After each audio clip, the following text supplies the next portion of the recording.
لا إله إلا الله لا إله إلا الله لا بسم الله الرحمن الرحيم إن الحمد لله نحمده ونستعينه ونستغفره ونعوذ بالله من شرور أنفسنا ومن سيئات أعمالنا من يهده الله فلا مضل له ومن يضلل فلا هادي له وأشهد أن لا إله إلا الله وأشهد أن محمدا عبده ورسوله أما بعد فإن خير الحديث كتاب الله وخير الهدي هدي محمد صلى الله عليه وسلم وشر الأمور محدثاتها وكل محدثة بدعة وكل بدعة ضلالة وكل ضلالة في النار فأعوذ بالله من الشيطان الرجيم بسم الله الرحمن الرحيم يا أيها الذين آمنوا اتقوا الله حق تقاته ولا تموتن إلا وأنتم مسلمون يا أيها الناس اتقوا ربكم الذي خلقكم من نفس واحدة وخلق منها زوجها وبث منهما رجالا كثيرا ونساء واتقوا الله الذي تساءلون به والأرحام إن الله كان عليكم رقيبا يا أيها الذين آمنوا اتقوا الله وقولوا قولا سديدا يصلح لكم أعمالكم ويغفر لكم ذنوبكم ومن يطع الله ورسوله فقد فاز فوزا عظيما بسم الله الرحمن الرحيم وما خلقت الجن والإنس إلا ليعبدون وقوله تعالى إن عدة الشهور عند الله 12 شهرا في كتاب الله يوم خلق السماوات والأرض منها 4 حرم ذلك الدين القيم فلا تظلموا فيهن أنفسكم وقوله تعالى ومن يشاقق الرسول من بعد ما تبين له الهدى ويتبع غير سبيل المؤمنين نوله ما تولى ونصله جهنم وساءت مصيرا تمام تعریفیں و توصیفیں ہر طرح کی تحمیل و تمجید ہر قسم کی تکبیر و تحلیل ہما قسم کی حمد و ثنا صرف اللہ وحدہ لا شریک کے لیے زیبا و صلوات بعد اس کے نبی محترم صلی اللہ علیہ وسلم پر بے حساب لا تعداد بے شمار انگیز درود و سلام ہوں اللہم صلی علی محمد وعلی آل محمد کما صلیت علی ابراہیم وعلی آل ابراہیم انکا حمید مجید اللهم بارك على محمد وعلى ال محمد كما باركت على ابراهيم وعلى ال ابراهيم انك حميد مجيد محترم حضرات و خواتین اسلام و نوجوانان اسلام اور پیارے بچوں اس مختصر حمد و نعت کے بعد میں نے قرآن عظیم الشان سے کچھ آیات تلاوت کرنے کی سعادت حاصل کی پہلی آیت حسب معمول ہمارے آنے کا مقصد کیا ہے یاد کرتے ہوئے میں آپ کو بھی یاد دلاتا ہوں کبھی بھی مقصد ہمارے آنے کی غرض و غیر ہماری نظر سے ہماری نگاہ سے اوجھل نہیں ہونا چاہیے اللہ نے فرمایا وما خلقت الجن والانس الا لیعبدون ہم نے جنوں اور انسانوں کو اس لیے پیدا کیا تاکہ وہ ہماری عبادت کریں یہ ہمارا ایم ہے یہ ہمارا مقصد حیات ہے زندگی اگر واقعی اللہ رب العالمین کے حسب منشا گزر رہی ہے یقیناً آپ قابل مبارکباد ہیں کچھ اس کو مزید آگے بڑھائیے اگر نہیں ہے اس کو بریک لگاتے ہوئے اللہ کی طرف ہمہ متوجہ ہو جائیے اور اللہ تعالیٰ سے توبہ اور استغفار کر لیجیے اور پھر اللہ کے ہو کر رہ جائے مطلب کہ اپنے آپ کی عبادت میں لگے جہاں تک عبادت کا ہے وقتیہ طور پہ نہیں عبادت جمعہ کی نماز پڑھ لیے یا عید کی نماز پڑھ لیے رمضان میں اہتمام کر کے ایسا نہیں ہے پوری زندگی عبادت کرنا ہے موت آنے تک کوما میں جانے تک سکرات کی سی کیفیت تاریخ ہونے تک عبادات ہم پر لاگو ہیں اور ہمیں اس کی پابندی کرنا پھر اس کے بعد بھائی اور بزرگوں الحمدللہ یہ رجب کا مہینہ اس وقت چل رہا ہے آپ اچھی طرح جانتے ہیں سال کے 12 مہینے ہوتے ہیں ان میں 4 مہینے پرانی آیات کے تناظر میں ادب کے، احترام کے، تعظیم کے، توقیر اور حرمت کے۔ قرآن مجید سورہ توبہ آیت نمبر 36 میں نے آپ کے سامنے تلاوت کی دلیل کے طور پر۔ ان عدت الشہور عند اللہ 12 شہرا فی کتاب اللہ یوم خلق السماوات والارض۔ بے شک مہینوں کی گنتی اللہ کے پاس، اللہ کی کتاب میں، یعنی لوح محفوظ میں، جہاں پر سارا ریکارڈ موجود ہے، اور دنیا کا نقشہ بھی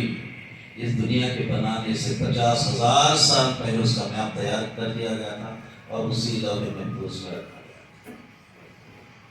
یوم خلق السماوات والارض، یہ مہینوں کی 12 گنتی، یعنی 12 مہینوں کی گنتی اس وقت سے ہے جب سے کہ اللہ نے آسمان و زمین کو پیدا کیا۔ منہا 4 حرم، ان میں 4 مہینے حرمت اور ادب کے ہیں، بہت بڑے مہینے ہیں۔ پھر اللہ نے فرمایا فَلَا تَظْلِمُوا فِيهِنَّ أَنفُسَكُمْ، خصوصاً ان 4 مہینوں میں اپنے آپ پر ظلم مت کرو، اللہ کی نافرمانی اور اس کی ناراضگی بولنے کی کوشش مت کرو۔ بھائی اور بزرگوں، سال ہمارا محرم سے شروع ہوتا ہے، ذی الحج پہ ختم ہوتا ہے۔ اب یہ 4 حرمت اور ادب والے بڑے مہینے کون سے؟ بخاری شریف کی روایت ہے، راوی حضرت ابو بکر رضی اللہ عنہ وہ کہتے ہیں اللہ کے نبی صلی اللہ علیہ وسلم نے فرمایا السنۃ 12 شہرا، سال کے 12 مہینے ہوتے ہیں، منہا 4 حرم، 4 مہینے حرمت اور ادب کے ہیں، 3 متوالیات، 3 مہینے مسلسل لگاتار اور پے در پے ہیں، ذوالقعدہ، ذوالحجہ اور محرم، اور 14 مہینہ وہ رجب مضر الذی بین جمادی الثانی و شعبان، رواه البخاری۔ رجب مضر، مضر ایک قبیلے کا نام ہے، وہ رجب کا بہت اہتمام کرتے تھے، یعنی مطلب اس مہینے کے اندر بہت مبالغہ کرتے تھے، لہذا اسی قبیلے کی طرف منسوب کیا گیا ہے بخاری کا۔ تو سماحت آ گئی ہے، 3 مہینے لگاتار، اور 1 مہینہ رجب کا ہے جس سے اس وقت ہمارا گزر ہے، لگ بھگ 9 تاریخ ہے۔ تو بھائی اور بزرگوں، رجب کی کچھ اس میں کوئی شک نہیں ہے، یہی فضیلت اس کے لیے کافی ہے کہ حرمت والا مہینہ قرار دیا گیا۔ ان مہینوں کی تعظیم و توقیر زمانے جاہلیت میں بھی کی جاتی تھی، اسلام جب آیا تو اس نے اس کو برقرار رکھا، ان کے بعض رسومات کو ختم کر دیا۔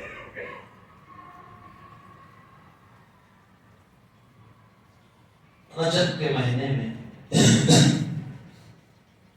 ایک جانور کو ذبح کیا جاتا تھا، ایک رسم ادا کی جاتی تھی بتوں کے نام پہ جانور ذبح کر کے، اس کو رجبیہ بھی کہا جاتا ہے، عتیرہ بھی کہا جاتا ہے۔ عتیرہ اس جانور کو کہا جاتا ہے جو رجب کے مہینے میں بتوں کے نام پر ذبح کیا جاتا ہے۔ اللہ کے نبی صلی اللہ علیہ وسلم نے اس کی تردید، اس کی مذمت بیان کرتے ہوئے کہا کہ لا فرع ولا عتیرہ، اسلام میں نہ فرع ہے نہ عتیرہ۔ فرع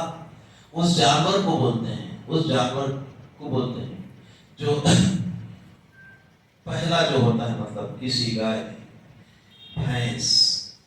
یا اونٹ کا جو پہلا بچہ ہوتا ہے وہ بتوں کے نام پر ذبح کیا جاتا ہے، اس کو فرع کہا جاتا ہے۔ اور عتیرہ وہ جانور جو رجب میں خصوصاً بتوں کے نام پر ذبح کیا جاتا ہے۔ تو اسلام نے ماہ رجب کے تقدس کو باقی و برقرار رکھا، اور ساتھ ہی ساتھ اس رسم کی تردید کر دی کہ یہ شرعاً جائز نہیں۔ واقعی اگر اس مہینے کا اہتمام کرنا چاہتے ہیں، اپنے دامن کو گناہوں سے محفوظ رکھیے، باجماعت نماز کا اہتمام کیجیے، نوافل بھی کچھ ادا کیجیے، قرآن مجید کی تلاوت کیجیے، اپنے آپ کو ذکر و اذکار میں لگائیے، بکثرت درود پڑھیے، قرآن مجید کی تلاوت کیجیے، صدقہ و خیرات کیجیے۔ بہرحال وہ ساری ادائیں، وہ سارے انداز جو اللہ کی قربت حاصل کرنے میں ہماری مدد کرتی ہیں، ہمیں اپنانے کی ضرورت ہے۔ اگر آپ یہ سب نہیں کر سکتے تو کم از کم گناہوں سے تو اپنے آپ کو محفوظ رکھیے۔ جس طرح اس مہینے میں ثواب زیادہ ہے کرنے پر اور گناہ کرنے پر عذاب بھی زیادہ ہے، لیکن بھائیوں بزرگوں، جہاں مسلمانوں میں ہر مہینے میں کچھ نہ کچھ خرافات، بدعات، شرکی امور انجام دیے جاتے ہیں، اس مہینے میں بھی ایسی ساری چیزیں مسلمانوں کے پاس پائے جاتے ہیں۔ کچھ بدعات ہیں جن کا میں اختصار سے آپ کے سامنے انشاءاللہ ذکر کروں گا۔ پہلی چیز جو مسلمان اس مہینے کے اندر کرتے ہیں، پہلے میں بتا دیا ہوں آپ کو کہ اللہ کے نبی صلی اللہ علیہ وسلم سے کسی خصوصی عبادت کا روزہ رکھنا ہو، عمرہ کرنا ہو، یا کوئی جو ہے خاص نماز پڑھنا ہو، ایسا کچھ بھی ذکر نہیں۔ کسی بھی عبادت کے لیے صحیح حدیث کا ہونا ضروری ہے۔ تو پہلی چیز مسلمانوں کے اندر ایک نماز اس مہینے میں ادا کی جاتی ہے، اس نماز کا نام صلاۃ الرغائب ہے، جو بعد میں لوگوں نہیں جانتے۔ بتایا یہ جاتا ہے کہ جو شخص رجب کا مہینہ شروع ہونے کے بعد پہلے جب جمعرات آتی ہے، اس دن جمعرات کا روزہ رکھے اور مغرب اور عشاء کے درمیان 12 رکعت نماز، اور ہر رکعت میں سورہ فاتحہ کے بعد 3 مرتبہ سورہ قدر اور 12 مرتبہ سورہ اخلاص یعنی قل هو اللہ پڑھے، اور ہر رکعت میں یہ عمل کرے، پھر اس کے بعد درود پڑھے، پھر اس کے بعد اللہ سے دعا کرے تو اس کی مراد پوری ہوگی۔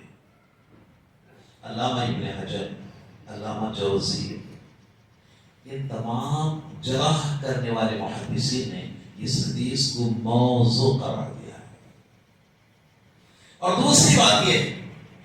کہ اس مہینے کے اندر روزہ رکھا جاتا ہے، رکھتے ہیں لوگ۔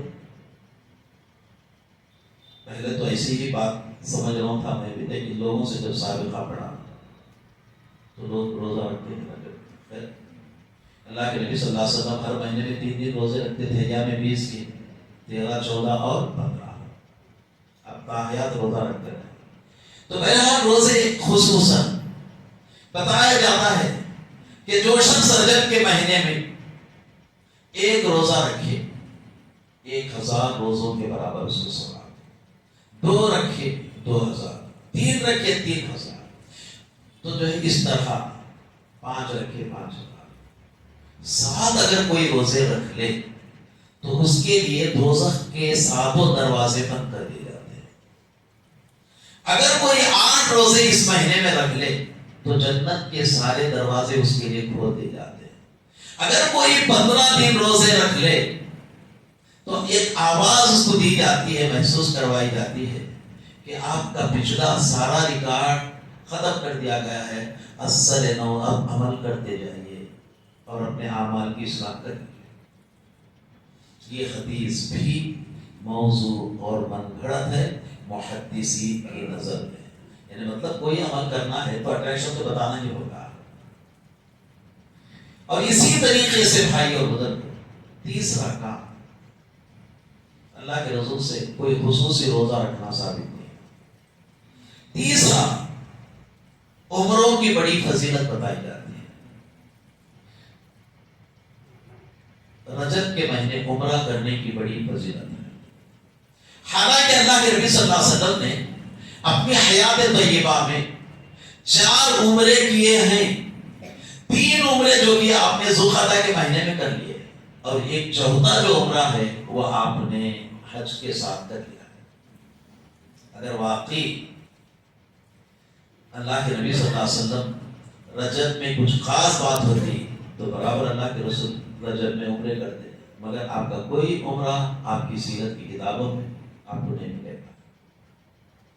تو اس کو بھی بتلایا جاتا ہے کہ اس کی غیر معمولی فضیلت ہے، یہ بھی ثابت نہیں ہے۔ اور چوتھی چیز، ایک اور خطرناک قسم کی بدعت کا اہتمام کیا جاتا ہے کہ وہ ہے عام طور پہ جاہل قسم کے لوگ ہیں، رجب کے گنڈوں کے نام سے بھی 22 رجب کو اہتمام کیا جاتا ہے۔ بتایا جاتا ہے ایک من گھڑت کہانی داستان عجیب کے نام سے لکھنؤ وغیرہ سے کسی نے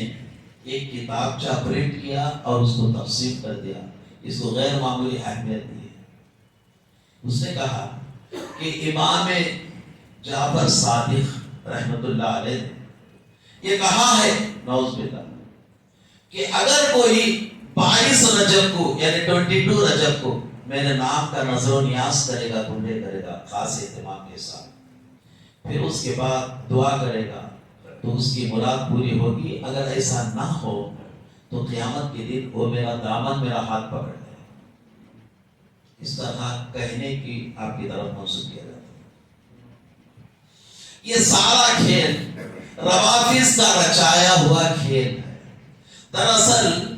تحقیق کرنے کے بعد کہ واقعی 22 جو ہے رجب کی خاص بات کیا ہے، نہ امام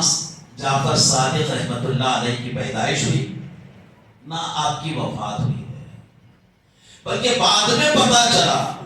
اللہ کے نبی صلی اللہ علیہ وسلم کے نسبتی برادر ابو سفیان کے فرزند حضرت معاویہ رضی اللہ عنہ کے وفات کا دن ہے۔ اس میں خوشی اور مسرت کا اظہار کرنے کے لیے اس طرح کا کھیل رچایا جاتا ہے۔ دراصل یہ 22 تاریخ امام جعفر صادق رحمت اللہ علیہ کے 2 بیٹے تھے۔ ان کے وفات کے بعد دونوں روافض 2 جماعتوں میں بٹ گئے۔ ایک جماعت اسماعیلیہ کہلائی بڑے بیٹے کی، اور دوسری جماعت امامیہ کہلائی دوسرے بیٹے کی۔ تو بہرحال اس طرح یہ بھی بدعت ہے، روافض سے منقول چلے آ رہی ہے۔ اس سے اپنے آپ کو بچائے رکھنے کی سخت و سخت، نہ کچھ خاص روزوں کا اہتمام، نہ کچھ خصوصی نمازوں کے پڑھنے کا ذکر، اور نہ ہی عمرے کا کوئی غیر معمولی فضیلت کا اظہار، اور نہ رجب کے کنڈوں کا کوئی ذکر۔ اس کے علاوہ مسلمان اس مہینے میں ایک اور خطرناک کام کرتے ہیں۔ اللہ رب العالمین نے ہم کو پیدا کیا، اسلام جیسے لا قیمت دولت عطا فرمائی، توحید جیسا لا قیمت عقیدہ عطا فرمایا، ایمان جیسی انمول نعمت عطا فرمائی۔ لیکن آج ہم دیکھتے ہیں مسلمانوں کو،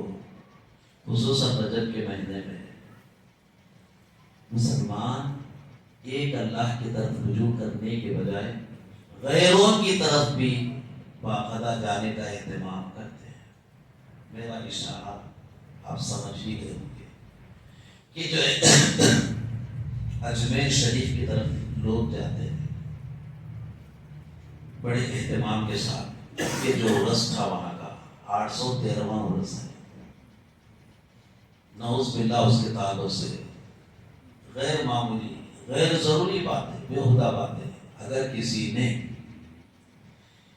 خواجہ نعوذ باللہ غریب نواز کی درگاہ پر 5 مرتبہ حاضری دی، اس کو نعوذ باللہ 1 حج کا ثواب تقسیم پر اللہ نے اختیار کیا۔ ولی تو ولی، کسی پیغمبر سے بھی آپ ایسی امید نہیں رکھ سکتے۔ تو بہرحال بھائی اور بزرگوں، آج بھی مسلمان، ایک اور بات درمیان میں آ گئی، آپ کو معلوم ہی ہوگی جو چل رہا ہے، خواجہ غریب نواز کے درگاہ کے نیچے شیولنگ کی موجودگی کا بھی ذکر شروع ہو رہا ہے۔ ابھی انڈر پروسیس ہے، کیس عدالت میں چل رہا ہے۔ وہ بھی ایک طرف وہ تماشا، دوسری طرف یہاں کے بڑے صاحب چادر بھی وہاں پر بھیجتے۔ تو بہرحال مسلمانوں کو پریشان کرنے کی ہر ممکنہ کوشش کی جا رہی ہے۔ اللہ سے دعا ہے اللہ رب العالمین ہر شر ہر برائی سے ہمیں محفوظ فرمائے۔ بھائیوں اور بزرگوں، بدعات اور خرافات کے سلسلے میں اللہ کے نبی صلی اللہ علیہ وسلم نے فرمایا من احدث فی امرنا ھذا ما لیس منہ فہو رد، جس نے ہمارے اس دین کے اندر کوئی ایسی بات لانے کی کوشش کی، چاہے صلاۃ الرغائب ہو، نہ جو ہے روزوں کا اہتمام ہو، یا پھر خصوصی عمر کا ذکر ہو، اس طرح کی چیزیں لانے کی کوشش کی جس کا ذکر ہمارے سے خصوصاً نہیں، تو وہ قابل قبول نہیں ہوگا۔ من عمل عملا لیس علیہ امرنا فہو رد، کسی نے کوئی ایسا عمل کیا جس پر ہماری مہر نہیں ہے، ہم نے کہا نہیں، اس کا وہ عمل کل عدم قرار دیا جائے گا اور اس کو قبول نہیں کیا جائے گا۔ اور پھر اس کے بعد اللہ کے نبی اللہ نے فرمایا وَمَن يُشَاقِقِ الرَّسُولَ مِن بَعْدِ مَا تَبَيَّنَ لَهُ الْهُدَىٰ، آپ صرف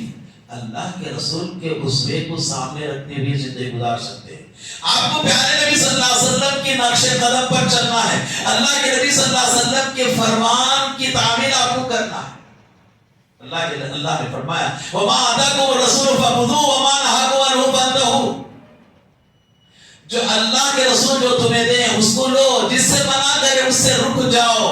وَاتَّقُوا اللَّهَ، اللہ سے ڈرو، إِنَّ اللَّهَ شَدِيدُ الْعِقَابِ، بے شک اللہ سخت عذاب دینے والا ہے۔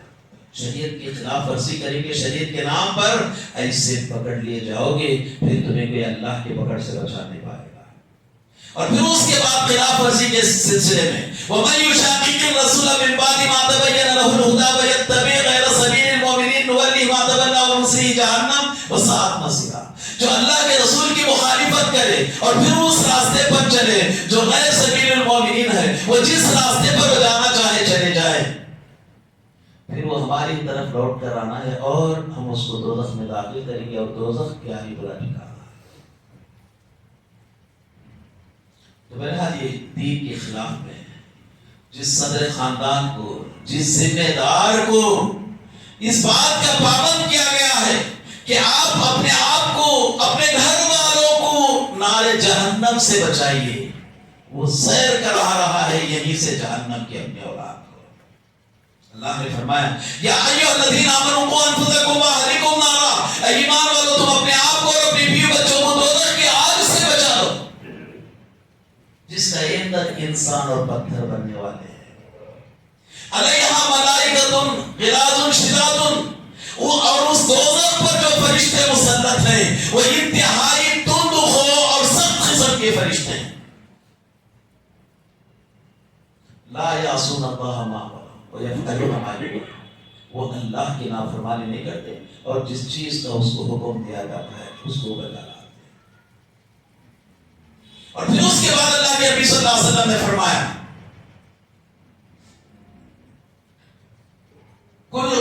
تم میں کا ہر فرد ذمہ دار ہے، قیامت کے دن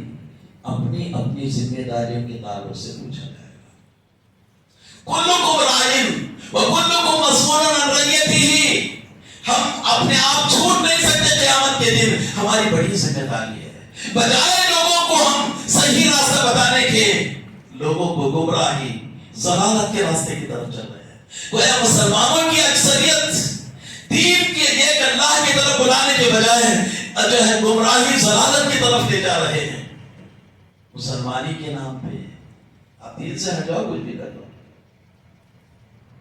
لا الہ الا اللہ بہت زبردست اور پیارا کلمہ ہے۔ اللہ کے نبی صلی اللہ علیہ وسلم سارے انبیاء کا مشن، سارے انبیاء کے آنے کا مقصد یہی لا الہ الا اللہ پڑھانا ہے، سارے کتابوں کے نزول کا مقصد ایک اللہ کی طرف دعوت دینا ہے، اس کائنات کو قائم کرنے کا مقصد ایک اللہ کو پہچاننا ہے۔ اور اللہ کے نبی صلی اللہ علیہ وسلم نے 13 سال مکے میں تھک جس کے لیے کوشش کی، نہ کوئی وہاں پر خیر خیرات تھا، نہ زکات، نہ نماز اور نہ حج، صرف لا الہ الا اللہ، توحید، ایک اللہ کی طرف بلا دینا ہے۔ اہلیان مکہ نے، صنادید قریش نے بارہا اس بات کی پیشکش کی کہ ایک سال آپ ہمارے معبودوں کی عبادت کیجئے، ایک سال ہم آپ کے معبود کی عبادت کریں۔ چنانچہ اللہ نے سورہ کافرون کو نازل فرمایا کہ ایسا کبھی ہونے والا نہیں۔ 13 سال انت تک کوشش کرتے رہے۔ پھر اس کے بعد جب مدینہ آئے، جنگ احد، جنگ بدر، جنگ حنین، جنگ خندق، جنگ خیبر، یہ تمام جنگ تبوک کے جو لڑائیاں پیش آئی ہیں، ایک اللہ کے لیے، لا الہ الا اللہ، لوگوں کو پسند نہیں ہے، ایک اللہ کی عبادت۔ مکے سے پوری تیاری کر کے مدینہ جب مسلمان چلے گئے تو وہاں پر آ کر مسلمانوں سے جو لڑائی، پہلی لڑائی گئی جنگ بدر ہے، کس کے لیے؟ ایک اللہ انیک خداؤں کے بارے میں تھا، دوسرا کوئی سوال ہی نہیں تھا۔ کوئی ملک حاصل کرنا، کوئی ملک فتح کرنا کا ایسی کوئی بات ہی نہیں، صرف صحابہ کرام ایک اللہ کے لیے لڑ رہے تھے، اور دیگر لوگ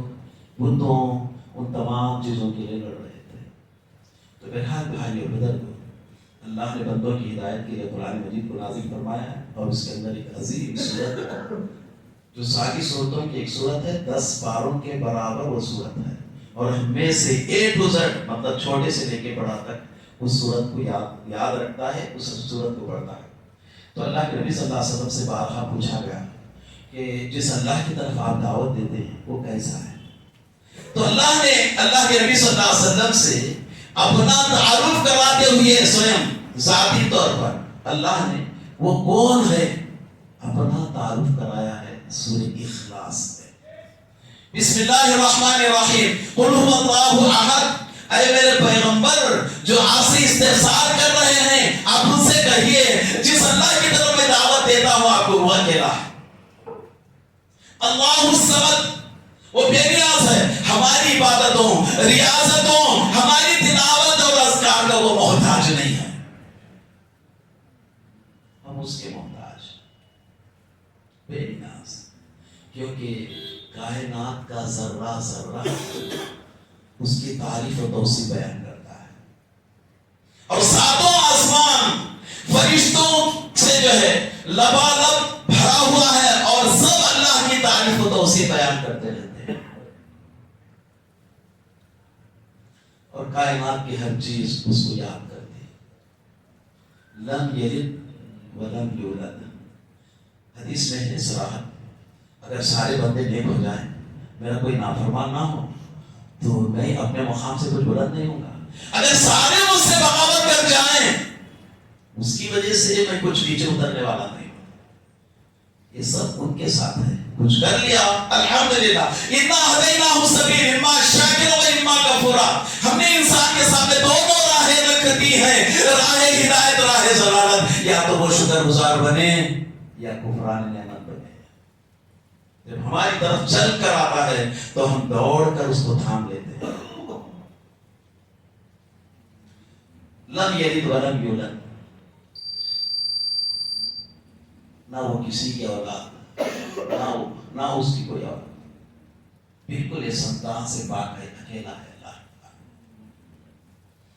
اور پھر اس کے ساتھ ساتھ مکے کے مشرکین فرشتوں کو اللہ کی بیٹیاں بتاتے تھے، یہودی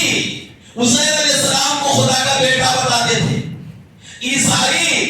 حضرت عیسیٰ علیہ السلام کو خدا کا بیٹا بتاتے تھے، اللہ کا بیٹا۔ اللہ نے ساری تردید کر دی، لم یلد ولم یولد، ایسا جننے جنانے سے اس کا کوئی تعلق نہیں، اور پھر اس کے ساتھ ساتھ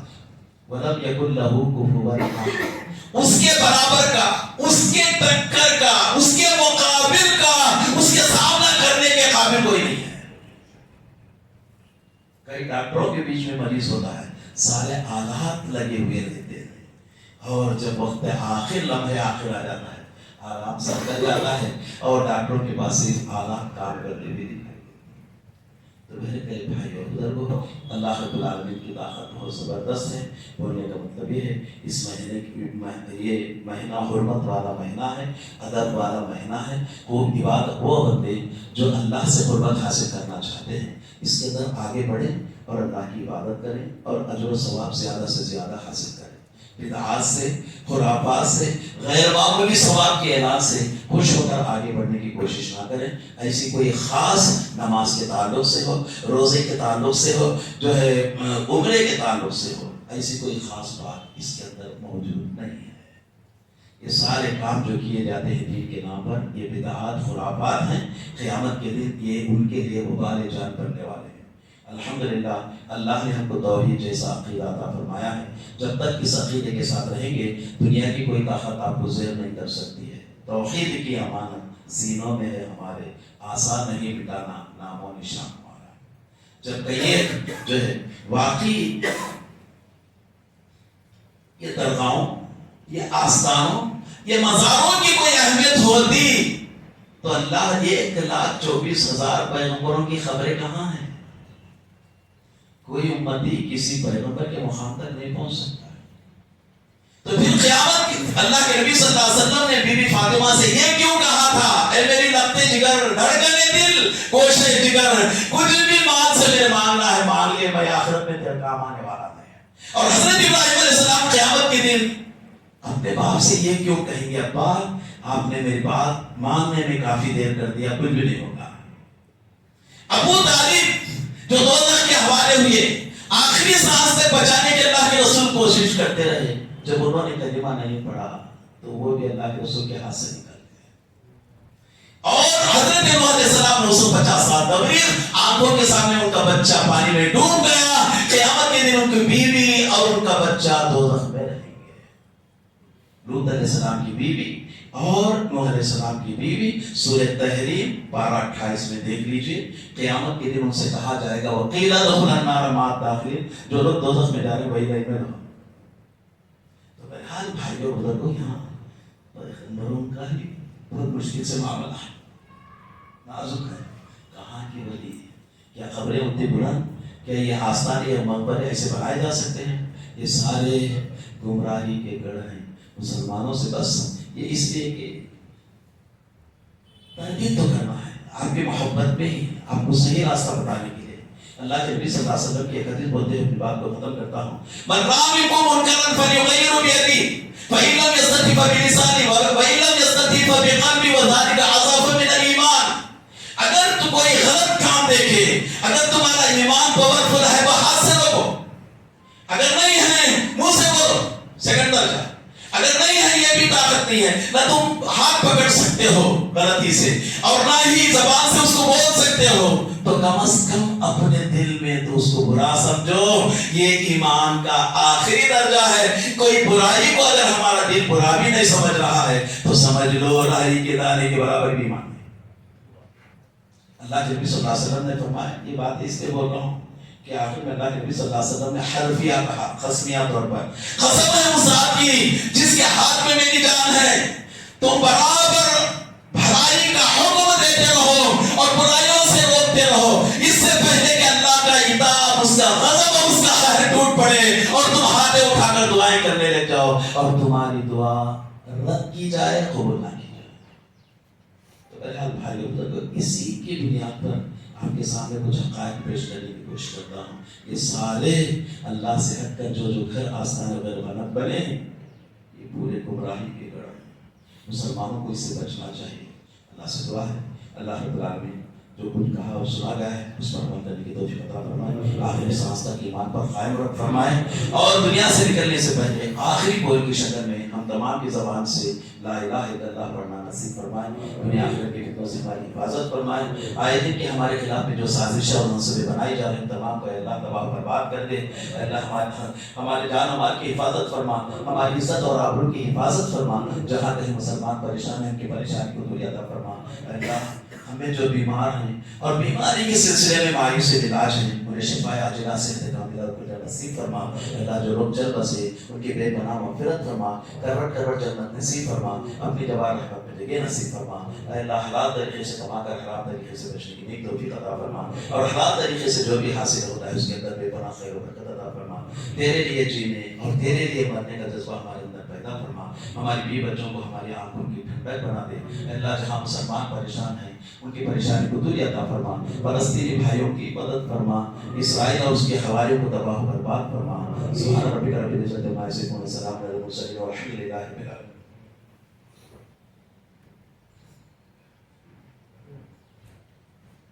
الحمدللہ الحمد لله نحمده ونستعينه ونستغفره ونعوذ بالله من شرور انفسنا ومن سيئات اعمالنا